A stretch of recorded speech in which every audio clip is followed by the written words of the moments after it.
ಕೇಂದ್ರದ ಬಜೆಟ್ ಹೊರಗಡೆ ಬಂದ್ಮೇಲೆ ರಿಯಾಕ್ಟ್ ಮಾಡೋದು ಒಂದ್ ಕಡೆ, ಆದ್ರೆ ಅವ್ರು ಖಂಡಿತ ಚುನಾವಣೆ ಬಜೆಟ್ ಅನ್ನು ಘೋಷಣೆ ಮಾಡ್ತಾರೆ.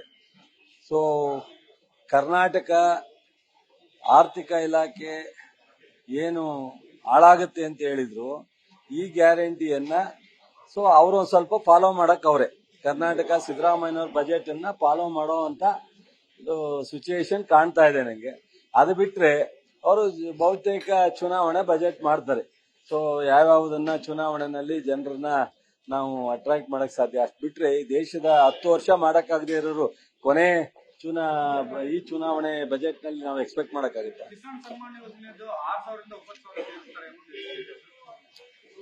ಸೊ ಕೃಷಿ ಇಲಾಖೆಗೆ ಅವರು ಹೆಚ್ಚು ಒತ್ತು ಕೊಟ್ರೆ ನಾನು ಅಭಿನಂದಿಸ್ತೀನಿ. ಆಮೇಲೆ ಆಗಸ್ಟ್ 22ನೇ ತಾರೀಕು ಕೊಟ್ಟರು ಮೆಮೊರೆಂಡಮ್, ಎಲ್ಲಿವರೆಗೂ NDRF ರಿಲೀಸ್ ಮಾಡಿಲ್ಲ ಅಂದ್ರೆ ಬಹುಶಃ ಅವ್ರು ಯಾವ ಬಜೆಟ್ ಅಥವಾ ಯಾವ್ದು ಘೋಷಣೆ ಮಾಡಿದ್ರು ಏನ್ ಪ್ರಯೋಜನ? ನಾವು ಅವ್ರು ಬರ್ದೇ ಇರೋದ್ರಿಂದ 2,000 ರೂಪಾಯಿ ಅರ್ಲಿ ನಮ್ಮ ರಾಜ್ಯದ ಆರ್ಥಿಕ ಇಲಾಖೆಯಿಂದ ಬಿಡುಗಡೆ ಮಾಡಿದ್ದಾರೆ ಮಾನ್ಯ ಮುಖ್ಯಮಂತ್ರಿಗಳು. ಸೊ ನಾವು ಮುಖ್ಯಮಂತ್ರಿಗಳು ಕೇಂದ್ರ ಸರ್ಕಾರಕ್ಕೆ ಲೆಟರ್ ಕೊಟ್ಟು ಪರ್ಸನಲ್ ಆಗಿ ಭೇಟಿ ಮಾಡಿ, ಅಮಿತ್ ಶಾ ಭೇಟಿ ಮಾಡಿ, ಪ್ರಧಾನಮಂತ್ರಿ ಭೇಟಿ ಮಾಡಿ, ಕೃಷ್ಣ ಬೈರೇಗೌಡರು ನಾನು 2-3 ಬಾರಿ ಹೋಗಿ 10 ಲೆಟರ್ ಬರೆದ್ರು ಇನ್ನೂ ರೈತರ 50 ಲಕ್ಷ ಹೆಕ್ಟೇರ್ಸ್ ಬೆಳೆ ನಷ್ಟನ ಇನ್ನೂವರೆಗೆ ಅವರು NDRF ರಿಲೀಸ್ ಮಾಡಿಲ್ಲ ಅಂದ್ರೆ ಇಡೀ ರಾಷ್ಟ್ರದಲ್ಲಿ ಪ್ರಪ್ರಥಮವಾಗಿ ಇಷ್ಟೊಂದು ಕೆಟ್ಟ ತೀರ್ಮಾನವನ್ನ ತಗೊಂಡಿರ್ತಕ್ಕಂಥದ್ದು ಕೇಂದ್ರ ಸರ್ಕಾರ.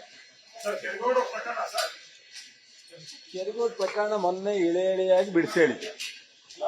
ನಾವು ಯಾವ ಹಿಂದೂ ವಿರೋಧಿಗಳು ಅಲ್ಲ, ಯಾವ ಬೌದ್ಧ ವಿರೋಧಿಗಳು ಅಲ್ಲ.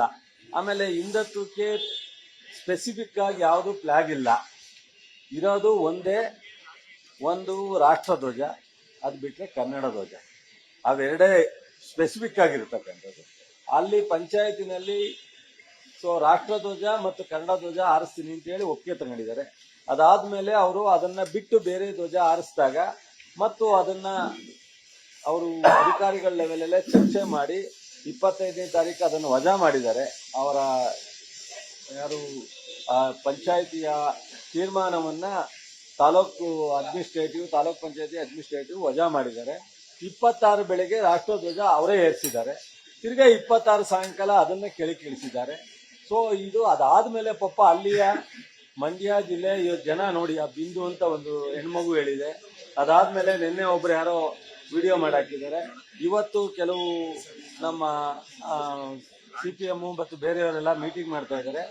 ಎಲ್ರು ಮಂಡ್ಯ ಜಿಲ್ಲೆ ಶಾಂತಿನ ಕೆಡ್ಸಕ್ಕೆ ಬಿಜೆಪಿಯವರು ಜನತಾದಳವರು ಬರೋದ್ ಬೇಡ, ಶಾಂತಿನ ಹಾಳು ಮಾಡೋದ್ ಬೇಡ ಅಂತ ಮಾನ್ಯ ಕುಮಾರಸ್ವಾಮಿಗೂ ಹೇಳವ್ರೆ, ಬಿಜೆಪಿಯವ್ರಿಗೂ ಹೇಳವ್ರೆ. ಮಂಡ್ಯದಲ್ಲಿ ನೆಮ್ಮದಿಲಿರುವಂತದನ್ನ ಹಾಳು ಮಾಡಬೇಡಿ ಅಂತ ಹೇಳಿ ಸಾರ್ವಜನಿಕರೆಲ್ಲೂ ಒತ್ತಡ ತಂದಿದ್ದಾರೆ. ಬಟ್ ನಾವು ಆ ಹುಡುಗರುಗಳಿಗೆ ಅಲ್ಲಿ ಯಾರ್ಯಾರು ಆ ಸಂಘ ಸಂಸ್ಥೆಗಳಿದ್ದಾರೆ ಅವರನ್ನೂ ಸಹ ನಾವು ಕರೆದಿದ್ದೀವಿ. ಬಂದು ಕೂತ್ಕೊಂಡು ಮಾತಾಡಿ ಜಿಲ್ಲಾಡಳಿತ ನಾವೆಲ್ಲರೂ ಅವ್ರಿಗೆ ಏನು ಸಮಸ್ಯೆ ಇದೆ, ಅವ್ರಿಗೆ ಏನು ಅಭಿಪ್ರಾಯ ಇದೆ ಅದಕ್ಕೂ ಮನ್ನಣೆ ಕೊಡ್ತೀವಿ. ಅದು ಬಿಟ್ಟು ಇವರು ಅವರನ್ನ ಪ್ರವಾಕ್ ಮಾಡ್ತಾ ಇದ್ದಾರೆ, ಪ್ರಚೋದನೆ ಮಾಡ್ತಾ ಇದ್ದಾರೆ ವಿನ ಮಂಡ್ಯ ಜಿಲ್ಲೆ ಜನ ಯಾರೂ ಸಹ ಈ ವಿಚಾರದಲ್ಲಿ ಹಸ್ತಕ್ಷೇಪ ಇಲ್ಲ. ಮಂಡ್ಯ ಜಿಲ್ಲೆ ಜನ ಈವನ್ ಬಿಜೆಪಿ ಬೆಂಬಲಿಸ್ಲಿ, JDS ಬೆಂಬಲಿಸ್ಲಿ, ಅವರೂ ಸಹ ಶಾಂತಿಯುತವಾಗಿ ಸಮಾಧಾನ ಹೋಗವ್ರೆ. ಚುನಾವಣೆಗೋಸ್ಕರ ಮೊನ್ನೆ ಕುಮಾರಸ್ವಾಮಿ ಅವರು, ಅಶೋಕ್ ಅವರು ಪಾಪ ತೀಟೆ ಮಾಡಕ್ ಹೋಗ್ತಾ ಇದಾರೆ. ಮಂಡ್ಯದಲ್ಲಿ ಇದೆಲ್ಲ ನಡೆಯಲ್ಲ ಅಂತ ನಾನಲ್ಲ, ನಿನ್ನೆಯಿಂದ ಹೇಳ್ದಂತ ಎಲ್ಲ ಸಾಮಾನ್ಯ ಜನನು ಹೇಳ್ತಾವ್ರೆ, ಮಂಡ್ಯದಲ್ಲಿ ಇವೆಲ್ಲ ನಡೆಯಲ್ಲಪ್ಪ ಬರಬೇಡಿ ಅಂತ. ನಾನು ಹೇಳ್ತಾ ಇಲ್ಲ, ಅದನ್ನೇ ಮಾಡಬೇಡಿ ಅಂತ ಜನ ಹೇಳ್ತಾವ್ರೆ. ಸೊ ನಿನ್ನೆ ಯಾವ್ದೋ ಒಂದು ಸಂಘದವರು ಮೀಟಿಂಗ್ ಮಾಡಿ ಮಂಡ್ಯ ಬಂದ ನಾವು ಇದು ಬಿಸ್ನೆಸ್ ಹೋಟ್ಲು ಒಕ್ಕೂಟದವರೆಲ್ಲ ನಾವು ಸಪೋರ್ಟ್ ಮಾಡಲ್ಲ ಅಂತ ಹೇಳವ್ರೆ. ಬೇಕಾ ಇದು? ಹೇಳಿ, ನಿಮ್ಗೆ ಯಾರು ಚೆನ್ನಾಗಿದ್ರೆ ಕುಮಾರಸ್ವಾಮಿ ಅವರು, ಅಶೋಕ್ ಹೇಳಿ. ಮಂಡ್ಯಕ್ಕೆ ಬೆಂಕಿ ಹಚ್ಚಕ್ ಆಗಲ್ಲ.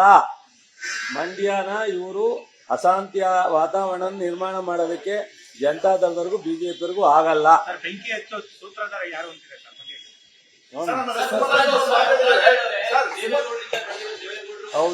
ಹೌದಪ್ಪ, ನಾವೇನು ದೇವೇಗೌಡರು ಇಲ್ಲ. ನೋಡ್ರಿ, ನನ್ನ ಇತಿಹಾಸವನ್ನ ಓದಕ್ ಕೇಳಿ. ನನ್ನ ಇತಿಹಾಸ ನಿಮಗ್ ಗೊತ್ತಿಲ್ಲದೇರು ನೀವು ನೋಡಿ, ಯಾರಿಂದ ಬಂದು ಹೆಂಗ್ ಬಂದು. ಮಂಡ್ಯ ದೇವೇಗೌಡರು ಕುಟುಂಬಕ್ಕೆ ಸಹಾಯ ಮಾಡಿದ್ಯಾ? ದೇವೇಗೌಡರು ದೇವೇಗೌಡರ ಕುಟುಂಬ ಮಂಡ್ಯಕ್ಕೆ ಸಹಾಯ ಮಾಡಿದ? ಇತಿಹಾಸ ಬೇಕಾದ್ರೆ ಆಮೇಲೆ ಮಂಡ್ಯದಲ್ಲಿ ಆ ತರ ಘಟನೆ ಆಗಿದೆ. ಸುಮಲತರು ಪಾಪ ಮಂಡ್ಯ ಜಿಲ್ಲೆ ಜನಕ್ಕೆ ಅಡ್ವೈಸ್ ಮಾಡೋದೇನು ಅವಶ್ಯಕತೆ ಇಲ್ಲ. ಸುಮಲತವರು ಲೋಕಸಭಾ ಸದಸ್ಯರಾಗಿ ಇನ್ನೇನು ಸ್ವಲ್ಪ ದಿವಸ ಇದೆ. ಅವರು ಚುನಾವಣೆಗೆ ಟಿಕೆಟ್ ಕೇಳಲಿಕ್ಕೋಸ್ಕರ ಬಿಜೆಪಿಯನ್ನ ಪ್ಲೀಸ್ ಮಾಡೋಕ್ಕೋಸ್ಕರ ಅವ್ರು ಸ್ಟೇಟ್ಮೆಂಟ್ ಕೊಡೋ ಅವಶ್ಯಕತೆ ಇಲ್ಲ ಅಂತ ಅನ್ಕೋತೀವಿ.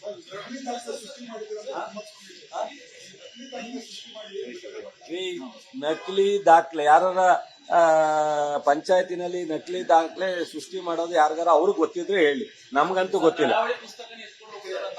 ಒಂದು ನಿಮಿಷ, ಹೋಗಿ ಯಾವುದೇ ಸಂದರ್ಭದಲ್ಲಿ ಯಾವುದೇ ಸನ್ನಿವೇಶದಲ್ಲಿ ಗ್ರಾಮ ಪಂಚಾಯತಿ ಕಡತವನ್ನ ಇಟ್ಕೊಳ್ಳೋದಕ್ಕೆ, ತರಿಸ್ಲಿಕ್ಕೆ, ನೋಡ್ಲಿಕ್ಕೆ ಅವ್ರಿಗೆ ಅಧಿಕಾರ ಇದೆ.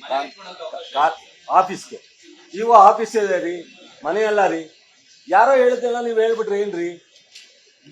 ಹಂಗೆಲ್ಲ ಮಾತಾಡ್ಬಾರ್ದಪ್ಪ. ಮಾಧ್ಯಮ ಸ್ನೇಹಿತರು ದಯಮಾಡಿ ಒಂದ್ ನಿಮಿಷ ಕೇಳ್ರಿ. ಇಒ ಅಂದ್ರೆ ಅಧಿಕಾರಿ. ಒಂದ್ ನಿಮಿಷ ನೀವೇನ್ ಹೇಳ್ಬಿಡ್ರಿ. ನನಗೆ ಯಾವತ್ತೂ ಸಿಟ್ಟು ಬರಕ್ಕಿಲ್ಲ. ಸಿಟ್ಟು ಬರೋಣ ಇಲ್ಲ. ಒಂದ್ ನಿಮಿಷ ಹೇಳ್ತೀನಿ ಕೇಳಿ. ಒಂದ್ ನಿಮಿಷ ಕೇಳಿ. ನೀವೇನೇನೋ ಕೇಳಿದ್ರೆ ನಾನೇನ್ ಮಾಡ್ಲಿ? ಕೇಳಿದ್ರೆ ನಾವು ಉತ್ತರ ಹೇಳ್ತೀವಿ ಸಮಾಧಾನವಾಗಿ. ನಾನು ಇಲ್ಲಿವರೆಗೂ ಯಾವ್ದು ಮತ್ತೆ ನಿಲ್ಲಿಸ್ರಿ ಹೋಗಿ ಮಾತು. ಕ್ಲಾರಿಫಿಕೇಶನ್ಗಿಂತ ಹೆಚ್ಚಾಗಿ ನೀವು ಜಗಳನೇ ಆಡಕ್ ಹಿಡಿದ್ರೆ ನಾನೇ ಮಾಡ್ಲಿ?